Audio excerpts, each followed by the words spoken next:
Hi, everyone. Stan Reinford. Welcome to this week's market update. Today, December 31st, 2025, last day of the year.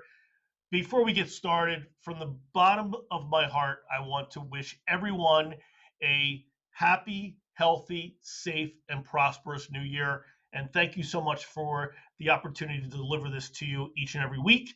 So let's just jump into it. So, lots of things going on. I'm going to be reading from my notes here.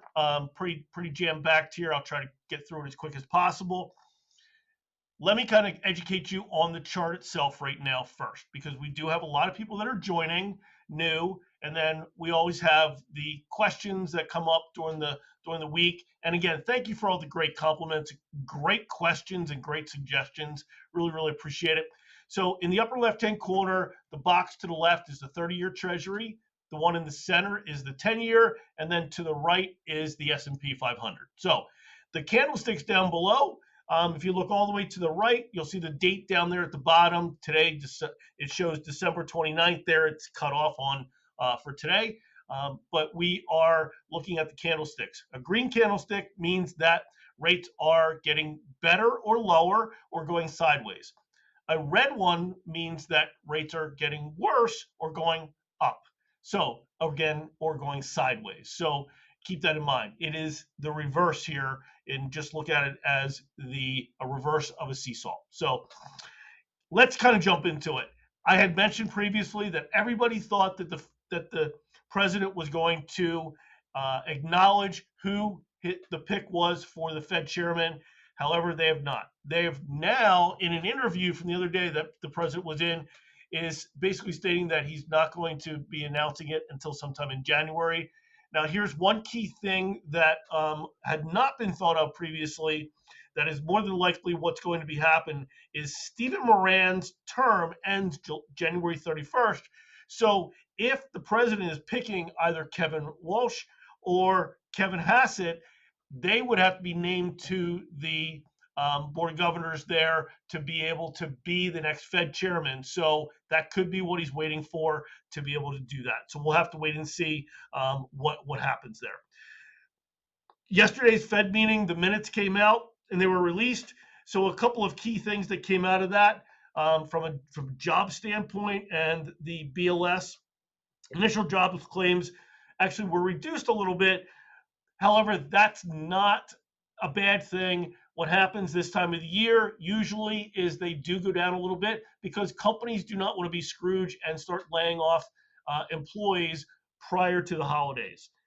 Continuing claims are actually those that are continuing to receive claims after the first week. They're now some of the highest. If you've seen, unemployment has actually increased from 4.4 to 4.6. That was evidenced by the QCEW's report last week.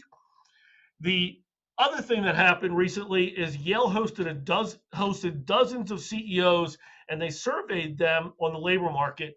2/3 of them said that, or 66% said that they will be getting rid of or firing workers and or keeping their existing teams intact for 2026.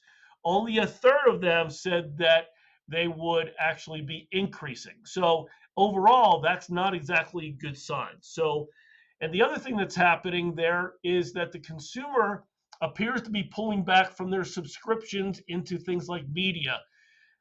A year to 2 years ago, these surveys showed that the average household had 4.1 subscriptions. Today, they're at somewhere around 2.4, which means that they're pulling back from those also.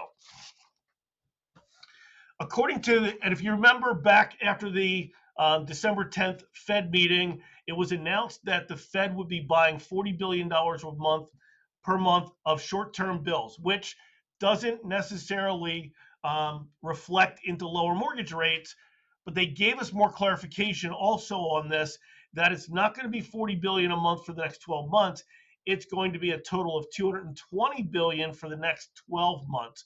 So they're going to be tapering off at some point, but no one is quite sure how they're going to come up with those numbers on a monthly basis.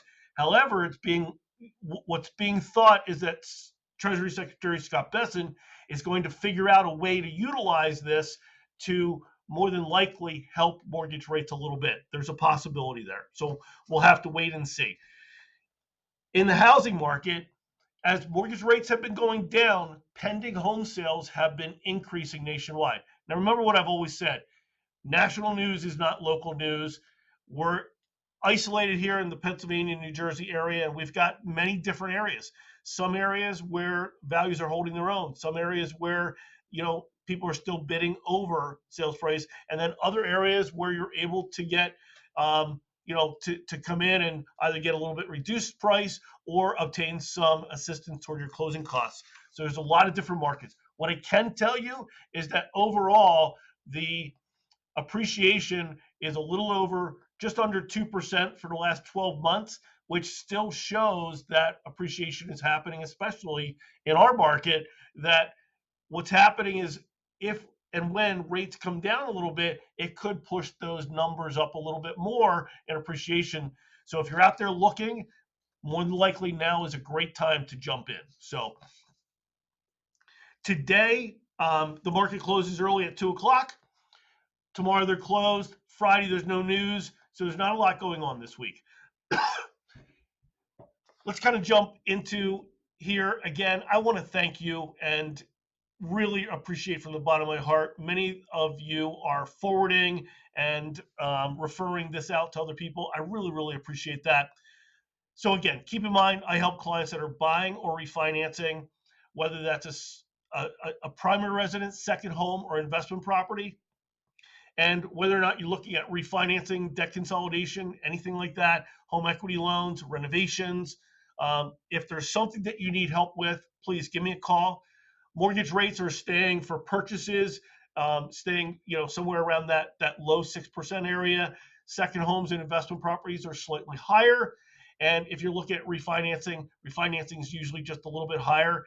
But again, if you have a need out there, let me take a look at it, whether it's buying a home or purchase or refinancing. So have a great week. And again, Happy New Year to you and your family.